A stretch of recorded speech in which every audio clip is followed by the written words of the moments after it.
가족 성도님들하고도 인사 나눕시다. 샬롬. 네, 반갑게 인사 나누세요. 네.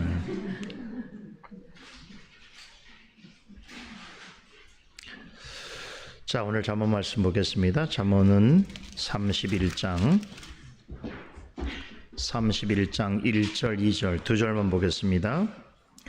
한 목소리를 읽습니다. 르무엘 왕의 말씀하신 바 곧 그 어머니가 그를 훈계한 잠언이라. 내 아들아 내가 무엇을 말할꼬, 내 태에서 난 아들아 내가 무엇을 말할꼬, 서원대로 얻은 아들아 내가 무엇을 말할꼬. 드디어 잠언의 마지막 장 31장을 살펴볼 시간이 되었습니다. 지금까지 거의 햇수로 3년 넘게 주일 아침마다 잠언 해설을 전해드리고 있는데, 이제 잠언의 대단원의 마지막 본문을 살펴볼 날이 머지않았습니다. 정확하게 언제일지 말씀드리기 어렵습니다만 몇 주 남진 않았습니다. 그렇기 때문에 우리가 잠언과 함께하는 이 주일 아침의 말씀 묵상의 시간이 유정의 미를 거둘 수 있도록 마지막 순간까지 이 시간을 사랑해 주시고 또 남은 말씀에 집중해서 살펴보도록 하십시다. 오늘은 이 잠언 31장의 첫 번째 나오는 두 구절인데요. 이 잠언 31장의 전적인 배경이 되는, 또 우리가 잘 이해해야 될, 또 잠언 전체에 있어서 어떤 의미를 지니고 있는지에 대해서 중요한 배경적인 말씀을 좀 전해드리려고 합니다. 우선 기억할 것은, 자 31장은 우리가 지난주까지 살펴보았던 30장과 상당히 유사한 점들이 있다는 것인데요. 우선 이 두 장은 앞서 전한 이 잠언의 전체 교훈들을 결론적으로 요약하는 형태를 취하고 있다는 것입니다. 그래서 이 잠언 마지막에 있는 30장, 31장은 어떤 새로운 진리를 전하기보다는 지금까지 잠언을 통해서 전하여 온 교훈들을 다시 한번 핵심적으로 요약해서 전하고 있는 그런 유사성이 있습니다. 또 이 두 장은 잠언 전체에 있어서 제가 일종의 부록과 같다라고 하는 말씀을 전해드렸는데, 이 잠언의 전체적인 말씀은 사실 29장의 내용을 끝으로 마무리되었어도 무방합니다. 그럼에도 성령께서는 잠언의 이 두 장, 이 30장, 31장을 덧붙여 주셨는데 왜 그럴까요? 굉장히 흥미롭고도 중요한 질문입니다. 특히 왜 잠언의 31장 내용이 추가되었는가? 이것은 31장이 지니고 있는 이 구조와 특징을 이해하면 충분히 하나님의 의도를 파악해 볼 수 있습니다. 이것은 이제 제가 조금 후에 오늘 이 31장을 기록한 저자의 어머니에 관한 말씀을 여러분한테 전해드릴 때 여러분들이 조금 더 잘 이해하실 수 있을 것입니다. 자, 30장과 31장이 매우 비슷하다고 평가되는 더 확실한 이유가 있는데, 이 두 장은 모두 다 미지의 인물에 의해서 기록되었다는 것입니다. 30장은 누구가 기록했죠? 아굴이라고 하는 지혜자가 기록했죠. 그래서 30장을 우리는 아굴의 잠언이라고 부릅니다. 그럼 31장은 누가 기록했나요? 오늘 1절에 보니까 르무엘 왕이라고 소개된 사람에 의해서 작성이 되었습니다. 이렇게 두 잠언은 기록자를 분명히 언급하고 있음에도 두 사람의 신원에 대해서는 구체적으로 알려진 바가 없습니다. 재미있는 것은 한간에 31장의 이 저자로 소개되고 있는 르무엘 왕은 솔로몬이다라고 주장하는 분들이 꽤 많습니다. 특히 유대주의적인 해석의 관점에서 잠언을 바라보는 성경학자들은 대부분 31장을 솔로몬이 저작한 것이라고 주장합니다. 그러니까 르무엘이라고 하는 이름은 솔로몬의 다른 이름이다, 그렇게 생각하는 것이죠. 그러나 제가 보기에는 이것은 유대주의적인 해석의 한 주장일 뿐이지 실제로 르무엘이 솔로몬의 다른 이름이었는지에 대해서는 확실한 근거를 찾기가 어렵습니다. 이 르무엘이라고 하는 이름은 오늘 잠언 31장에 딱 한 번 등장해요. 그리고 이 당시에 기록된 어떤 고대 문서에도 르무엘이라는 이름은 찾아보기가 어렵습니다. 제가 솔로몬의 저작서를 수용하기 어렵다고 말씀드리는 더 중요한 이유는 본문 1절에 그 이유가 나타나고 있는데 1절을 다시 한번 봅니다.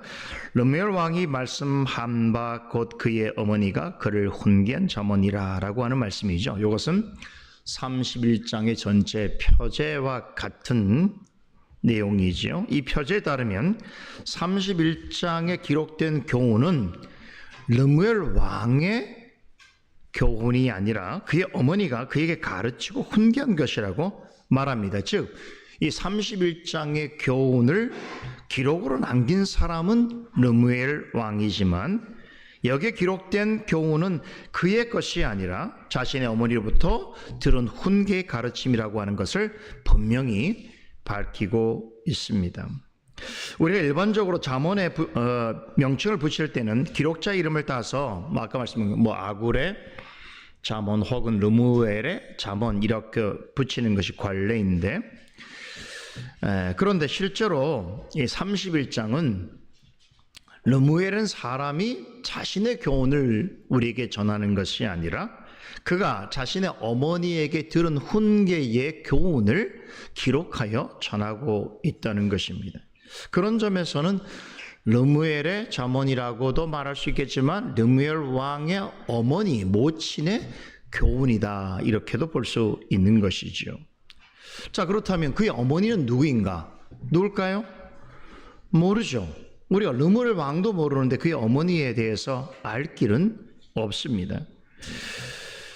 그런데 이런 상황에서 만약에 31장에 소개된 르무엘을 솔로몬이라고 한다면, 이런 해석을 지지한다면, 자, 그에게 지혜의 말씀을 훈계한 어머니는 누가 되겠는가? 누구입니까? 밧세바가 되는 것이. 그렇다면 오늘 잠언 31장의 교훈은 밧세바가 우리에게 주는 교훈이다라고 보아야 할 것인데 그렇게 될 때 우리는 여기서 의문을 가질 수밖에 없습니다. 밧세바가 평소에 솔로몬에게 이토록 하나님의 지혜의 말씀을 가르쳤으며 또 그의 지혜의 교훈이 잠언의 최종적인 결론으로서 성경에 영원토록 기록될 만큼 과연 그녀가 그토록 지혜로운 여인이었는가 하는 물음을 갖지 않을 수 없습니다. 그러나 성경 어디에도 밧세바에 관한 그런 평가는 없습니다. 그렇기 때문에 제가 많은 분들이 31장을 솔로몬의 저작이라고 말하는 부분에 있어서 굳이 제가 디스하는 것은 아닙니다만 성경에 근거한 합리적 추정으로 볼 때에 그렇게 보기에는 어렵다 이렇게 설명드리는 것입니다. 그래서 저는 이것은 유대주의적인 하나의 추정적인 가정이라고만 생각합니다. 사실상 르무엘과 그의 어머니의 정체를 확실하게 밝히는 것은 불가능합니다. 그런데 많은 분들이 이제 성경을 해석하는 방식이 이렇게 어떤 유대주의적인 근거를 따라서 추정에 의하여서 성경을 해석하는 것이 일반화되어져 가는 그런 추세가 되어지기 때문에 특별히 요즘에 바울의 세 관점 같은 운동은 그런 성경 해석의 틀을 가지고 있어서 여러분들은 잘 모르시겠지만 신선하긴 한데 매우 위험한 부분들이 있어요. 왜냐하면 성경에서 말하지 않는 부분을 언급하고 있기 때문에. 그래서 우리가 잠언서를 마무리하면서 이런 부분도 여러분들이 한 번쯤은 기억하고 있는 것이 좋겠다라는 생각에서 말씀을 드립니다. 이렇게 저자는 언급했지만 그가 누구인지에 대하여 알 길이 없는 것은 사실은 하나님께서 그것을 계시하셨으나 그 내용에 관하여서 드러내시기를 원치 않는 오묘한 영역에 속하는 것입니다. 하나님께서 감추신 것을 굳이 사람이 드러내려고 하는 것은 하나님의 말씀을 이해하고 전하려고 하는 올바른 태도가 아닌 것이지요.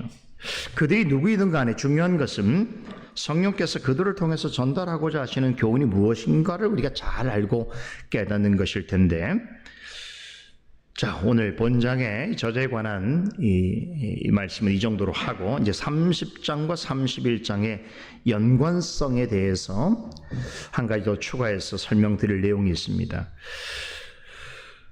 자, 이미 말씀드린 것처럼 본장에 기록된 교훈은 르무엘 왕의 교훈이 아니라 그에게 훈계의 가르침을 전한 그의 어머니 모친의 전한 교훈을 기록으로 남긴 것인데 1절이 그 사실을 분명히 말해주고 있죠. 다시 한번 보시겠습니다. 르무엘 왕이 말씀한 바 곧 그의 어머니가 그를 훈계한 잠언이라 라고 전합니다. 자, 우린 여기서 또 한 가지 질문을 갖게 되겠죠. 잠언의 마지막 두 장이 지혜자 아굴이 전하는 교훈에 이어서 르무엘 왕의 어머니가 왕의 자리에 있는 그의 아들에게 전하는 교훈으로 마무리되어지는 것, 즉 전체 교훈은 29장에서 마무리될 수 있어서도 이렇게 아굴의 잠언과 르무엘의 잠언이라고 하는 그런 추가된 내용을 잠언의 마지막 교훈으로 전하는 것이 과연 우연한 일인가 하는 것입니다. 저는 그렇지 않다고 봅니다. 이 두 장은 특별히 30장, 31장은 형식적으로 뿐만 아니라 내용적으로 깊은 연관성을 지니고 있습니다. 자, 우리가 30장의 마지막 문단 내용을 한번 기억해 보세요. 이 부분은 이제 이어지는 31장의 첫 번째 문단의 주제와 내용과 아주 자연스러운 흐름을 유지하고 있습니다. 자, 우리가 지난주에 30장의 마지막 문단 내용을 살펴봤지요. 29절에 33절의 내용의 핵심이 무엇이었습니까? 무엇에 관한 가르침이었다고 그랬죠? 여기에 새 동물이 언급되었죠. 사자와 사냥개와 순염소 또 한 사람 당해내기 어려운 한 왕에 관한 이야기를 전하면서 전체적인 교훈은 뭐였습니까?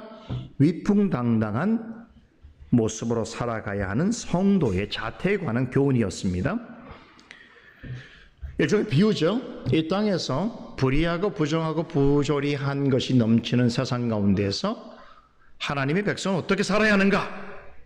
사자와 사냥개와 순염소와 당해내기 힘든 왕처럼 의연하고 당당하게 살아가야 한다라고 하는 그런 말씀의 비유였습니다.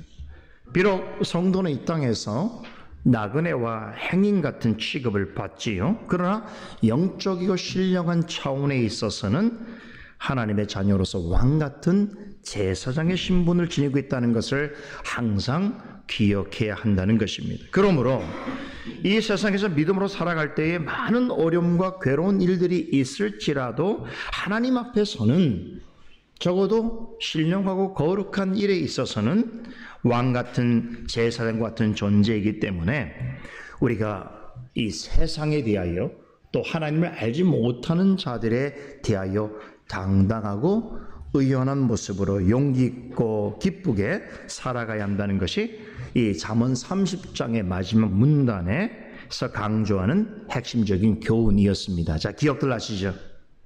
기억납니까? 나야 돼요. 그렇죠? 안 나는 분은 교회 올 때 잠언 들으면서 오세요. 지난주 거. 네, 그러면 도움이 많이 됩니다. 자, 그런데 곧바로 이어지는 이제 31장에 보면, 자, 31장의 첫 부분도 사실은 왕에 관한 이야기로 시작되고 있다는 거예요. 왕의 어머니가 왕인 자녀에게 훈계한 말씀을 전하고 있습니다. 자, 우연일까요? 30장의 마지막 문단에서 성도는 하나님 앞에서 왕 같은 제사장이라고 하는 신분을 가지고 있는 존재이기 때문에 이 세상에서 믿지 않는 자들에 대해서 당당하고 의연하게 살아가야 한다라고 하는 비유의 말씀으로 30장이 마무리되고, 이게 31장에 이어지는 이 말씀에서 비록 다른 저자임에도 불구하고 왕에 관한 이야기로 시작된다는 것은 우연한 일이 아닙니다. 성경에 배열과 배치, 이 모든 것도 사실은 다 성령 하나님의 의도가 있는 것이에요. 우연한 일들이 아니에요.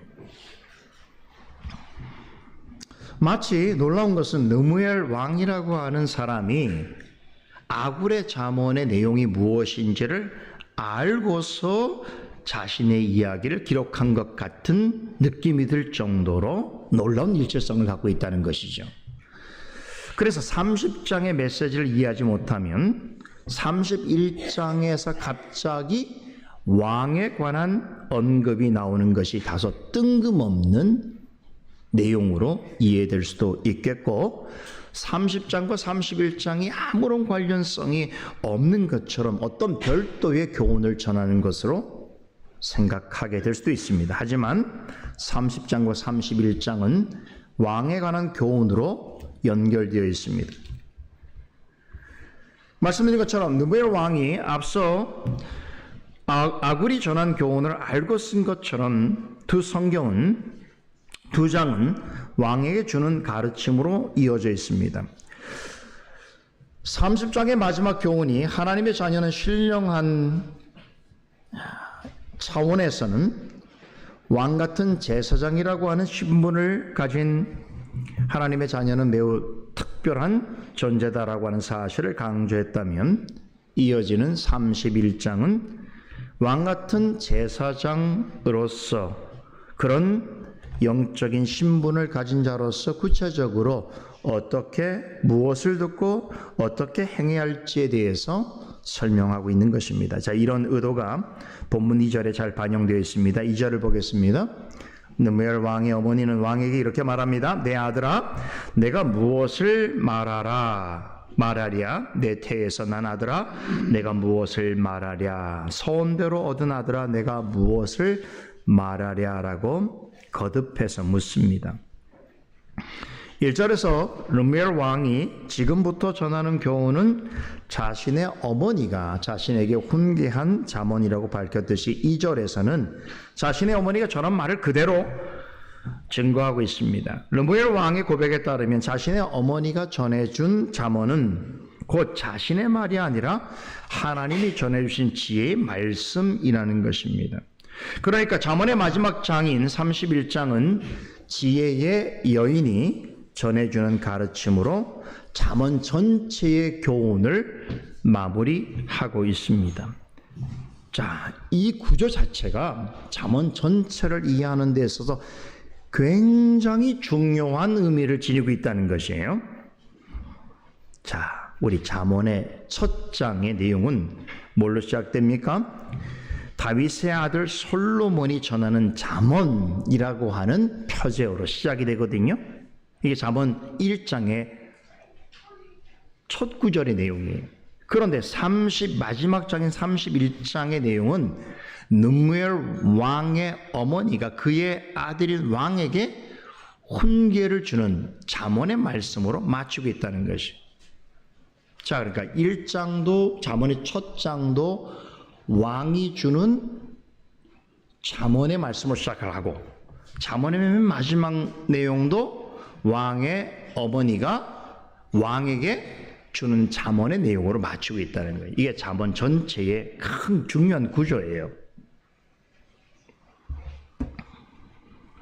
그러니까 전체로 보자면 잠언은 하나님이 보시기에 영적으로 왕 같은 제사장이라는 신분을 지닌 당신의 자녀를 위해 처음부터 끝까지 주시는 교훈이다, 이렇게 볼 수 있다는 거죠. 자, 잠언이 이러한 구조를 지니고 있는 것은 우연한 일이 아닙니다. 잠언 31장에 나오는 느무엘 왕에게 하나님의 지혜를 전한 어머니는 비유입니다. 뭐에 대한 비유냐? 그 사람이 존재하지 않았다는 의미가 아니라 여기서 말하는 이 마지막 지혜의 여인으로서 왕 같은 제사장인 우리에게 교훈을 전하고 있는 이 어머니는 잠언 전체를 통틀어서 전하여 주는 지혜를 상징적으로 나타내고 있는 인물이다라는 것입니다. 자, 잠언서 전체에서 가장 많이 반복되는, 자주 등장하는 단어가 뭐지요? 지혜입니다. 그래서 잠언을 하나님의 지혜의 말씀, 지혜서라고 말하죠. 그래서 잠언서에 보면 놀랍게도 지혜가 의인화되어서 지혜 자체가 마치 하나님처럼 혹은 스승처럼 사람들에게 무엇을 가르치고 교훈하는 형식의 표현들이 많이 나옵니다. 예를 들어서 잠언 1장 20절, 21절을 보면 이렇게 말합니다. 주어가 지혜예요. 지혜가 길거리에서 부르며 광장에서 소리를 높이며 시끄러운 길목에서 소리를 지르며 성문 어귀와 성중에서 그 소리를 발하여 이르되 라고 표현합니다. 비유죠? 지혜가 마치 하나님처럼, 선지자처럼, 말씀을 전하는 스승처럼 그렇게 소리를 전한다는 것이, 이렇게 잠언서에는 지혜 자체가 마치 하나님의 말씀을 전하는 어떤 인격적 존재인 것처럼 의인화된 표현들이 많은데, 이때 흥미로운 사실은 잠언에 언급되는 지혜는 모두가 다 여성형입니다. 그래서 이어지는 교훈에 보면 앞에 주어를 지혜라고 할 때에 뒤에는 그녀의 말에, 곧 지혜의 말에 귀를 기울여야 한다라고 그렇게 가르치고 있습니다. 이와 같이 잠언에서 사용되는 지혜라고 하는 말은 특별히 성경 원문을 보면, 히브리 원문을 보게 되면 예외 없이 여성 명사로 기록되어 있습니다. 이 영역을 가장 많이 받는 언어가 이제 영어인데, 영어에는 명사에 남성, 여성이 나뉘어져 있죠. 그래서 대부분의 영어 성경에서는 이 지혜를 받을 때 대명사를 she 또는 her이라고 받습니다. 주어로 받을 때는 she라고 받고, 목적어를 받을 때는 her로 받아요. 다시 말하면 이 성경 잠언에서 말하고 있는 이 지혜는 모두 여성격 명사로, 또 여성 형으로 사용하고 있다는 것입니다. 그런데 우리말에는 없어요. 우리 한국말에는, 우리말에는 명사의 남성, 여성이 없지 않습니까? 그래서 우리말로는 이 번역할 때에 지혜라고 하는 말 자체를 여성형으로 표현하지 않고, 예를 들면 앞에서 지혜란 말을 써도 그걸 받을 때는 대명사로 그냥 그 이렇게 표현해요. 그녀 이렇게 표현하지 않아요. 그래서 마치 많은 사람들은 그라고 하는 이런 표현을 남성형으로 이해하기도 하는데, 그러나 성구별의, 언어의 성구별이 확실한 언어에 있어서는 잠언에서 말하고 있는 지혜는 대부분 다 여성형으로 받고 표현합니다. 자, 이것은 무엇을 말해주는가? 31장의 교훈을 전해주는 이 르무엘 왕의 어머니는 단지 한 남성의 어머니로서만 언급되어진 것이 아니라 잠언 전체의 지혜를 가리키는 상징성을 지닌 인물로 나타나고 있다는 거예요. 되게 중요한 내용이에요. 자, 그렇다면 왜 잠언의 지혜는 여성성을 사용하고 있는가 하는 것이죠.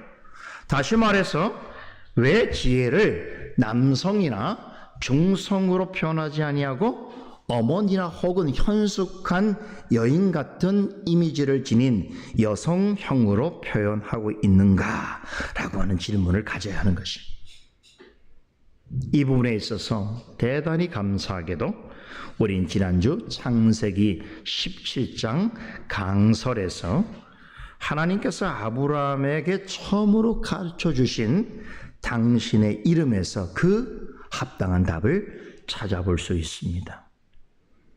하나님께서 이스마엘을 낳은 지 13년이 지난 이후에 아브라함에게 나타나셔서 당신의 이름을 처음으로 가르쳐 준 것이 있다고 그랬죠? 그 이름이 뭡니까?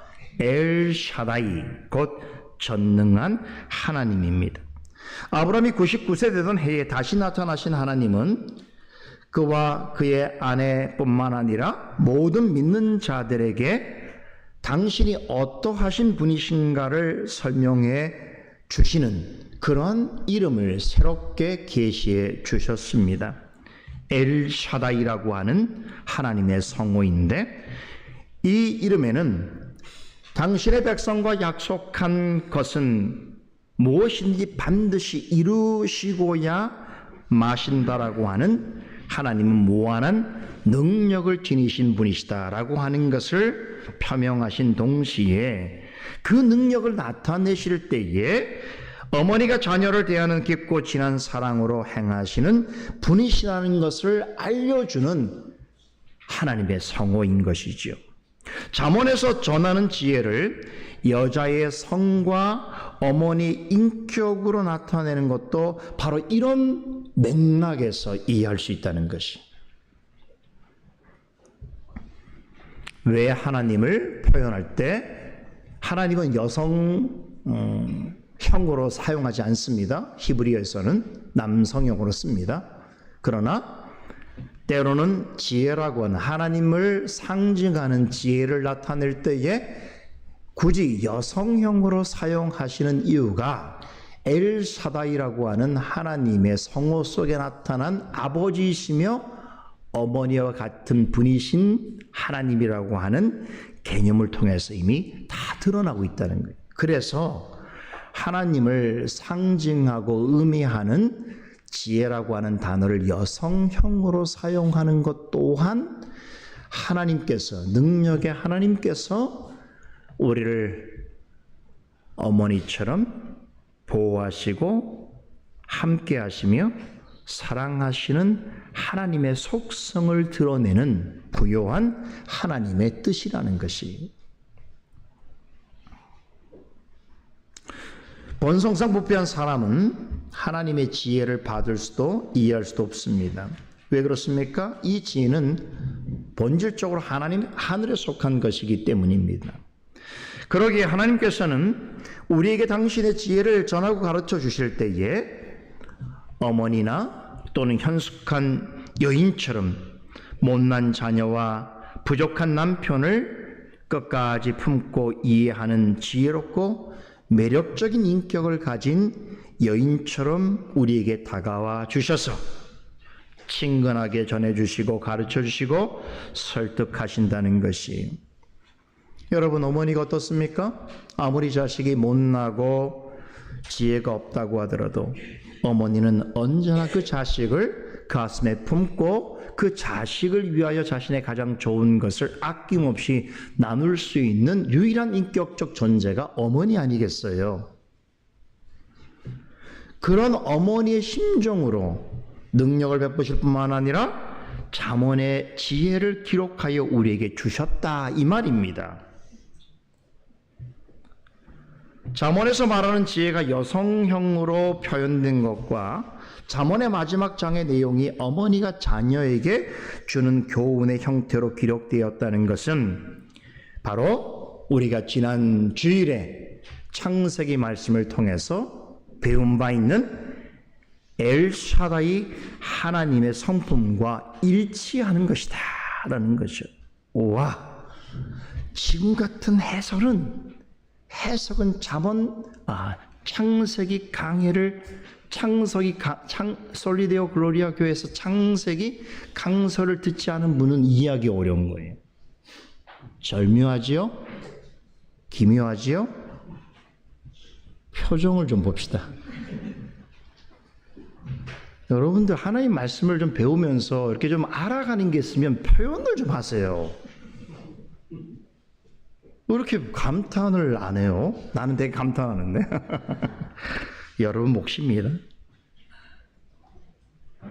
왜냐하면 우리가 지난주 창세기 말씀을 들었기 때문에 이 말씀을 제가 오늘 여러분께 전할 수 있는 거예요. 아니었으면 이걸 어떻게 해설을 여러분들에게 할 수 있겠어요? 그래서 매번 말씀드립니다만 솔리데오 글로리아 교회를 하나님이 참 사랑하신다라고 하는 거를 저는 말씀을 준비할 때마다 많이 깨닫습니다.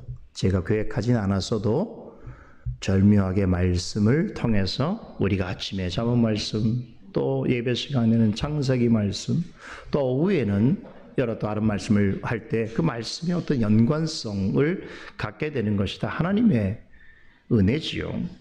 자, 이런 점에서 본다면 본문에 르무엘 왕의 어머니가 전하는 잠언은 지금까지 잠언에 기록된 모든 지혜의 원천이 되시는 하나님으로부터 주어진 지혜의 말씀이라고 하는 결론에 이르게 되는 것입니다. 그렇게 볼 때 르무엘 왕의 어머니가 그의 아들에게 주는 훈계라고 할 때에 이것은 신령하고 거룩한 일에 있어서 하나님 앞에서 왕 같은 제사장이요 하나님의 소유된 백성으로 살아가는 오고 오는 모든 세대에 속해 있는 하나님의 자녀여 성도에게 주시는 지혜의 권면이다라고 확신할 수 있어요. 그래 이걸 하나님의 말씀으로 우리가 받게 되는 거예요. 이런 의미에서 의미가 2절에 내 소원대로 얻은 아들이라는 표현 속에 잘 녹아져 있습니다. 소원대로 얻은 아들이라고 하는 말은 여러분 어디서 들은 것 같습니까? 사무엘 1장에 보면 그 한나가 사무엘을 낳을 때 이 표현을 사용하거든요. 그래서 이 표현은 이 사무엘을 우리가 연상하게 되어지는데, 사무엘은 한나가 자녀를 낳을 수 없는 중에 하나님께 간구하여서 얻은 아들인데, 그럴 때 뭐라고 기도했습니까? 하나님께서 나에게 아들을 주신다면 이 아들을 하나님 여호와 하나님께 봉헌하겠다라고 하는 서원을 합니다. 그 후에 하나님께로부터 얻은 아들이지요. 그러므로 한나에게 있어서 사무엘은 하나님께서 선물로 주신 하나님의 자녀인 것이죠. 이 개념대로 하자면 본문 2절에 서원대로 얻은 아들은 직접적으로 르무엘 왕을 언급하는 것이기도 하겠지만, 동시에 왕 같은 재상의 신분을 가지고 이 땅에 살아가는 하나님의 모든 자녀 곧 모든 성도를 의미하는 비유라고 할 수 있습니다. 그러니까 잠언 31장의 교훈은 이 땅에서 우리가 보기에는 나그네요 행인처럼 살아가지만 신령하고 영적인 일과 관련해서는 하나님 앞에서 왕같은 제사장으로서 당당하고 의연하게 살아가는 하나님의 자녀들에게 하나님의 왕족 신분에 걸맞는 모습이 무엇인가를 마지막으로 교훈하는 가르침이다, 이렇게 보아야 하는 것입니다. 하나님을 믿고 따르는 사람을 왕같은 제사장이라고 할 때에 그러한 놀랍고도 특별한 신분을 가진 자로서 무슨 일을 해야 하며 또 어떻게 살아가야 하는 것인가를 하나님의 지혜를 통하여서 가르쳐주는 마지막 교훈이 잠언 31장인 것입니다. 본문 2절은 이와 관련해서 르무엘 왕의 어머니의 입을 통해서 여러분 무엇이라고 하는 단어를 섞은 이 질문을 세 차례나 반복해서 사용하고 있지요. 세 번이나 내가 무엇을 말해라 라고 묻습니다. 여러분, 우리의 지혜롭고 자애로운 어머니가 우리 자녀에게 무엇을 말할 때 자녀는 어떻게 됩니까? 잘 귀담아 듣고 따라야 하겠지요. 어머니를 사랑하고 존중하는 자녀라고 한다면 반드시 그리해야 됩니다. 하물며 왕같은 제상의 신분을 지닌 하나님의 자녀라고 할 때에 왕이신 하나님께서 주시는 하늘의 교훈을 우리는 어떻게 대해야 할 것인가 하는 것입니다. 하나님께서는 잠언의 마지막 장인 31장에서 지혜를 상징하는 르무엘 왕의 어머니 입을 통해서 이 땅에서 왕같은 제사장으로서 당당하고 의연하게 살아가야 하는 당신의 자녀들이 무엇을 해야 하고 어떻게 해야 하는지를 가르쳐 주고 있습니다. 이런 관점에서 잠언의 마지막 장인 31장의 교훈을 우리가 귀담아 듣게 된다면 잠언의 대단원의 막을 내리게 되는 이 교훈을 우리가 마지막까지 은혜롭게 듣고 깨닫게 될 것입니다. 그럼 들을 준비가 되었습니까? 다음 주부터 31장의 내용을 살펴보도록 하겠습니다. 기도하십시다. 거룩하신 하나님, 감사합니다. 이 복되고 거룩한 주님의 날에 우리에게 말씀으로 가르쳐 주시고 말씀을 통해서 하나님의 깊은 생각과 사유하심에 대하여 알게 하여 주신 것을 감사드립니다. 오늘도 성령께서 말씀과 더불어 우리와 함께 하시는 모든 주님의 날의 행사 가운데 참으로 기쁘고 감사한 마음으로 참여하기를 원합니다. 준비된 영혼에게 하늘의 신령한 은혜와 복을 더하여 주시옵소서. 들을 준비가 되게 하시고 들은 말씀을 깨닫고 행하는 저희들이 되게 하여 주시옵소서. 예수 이름으로 기도드리옵나이다. 아멘.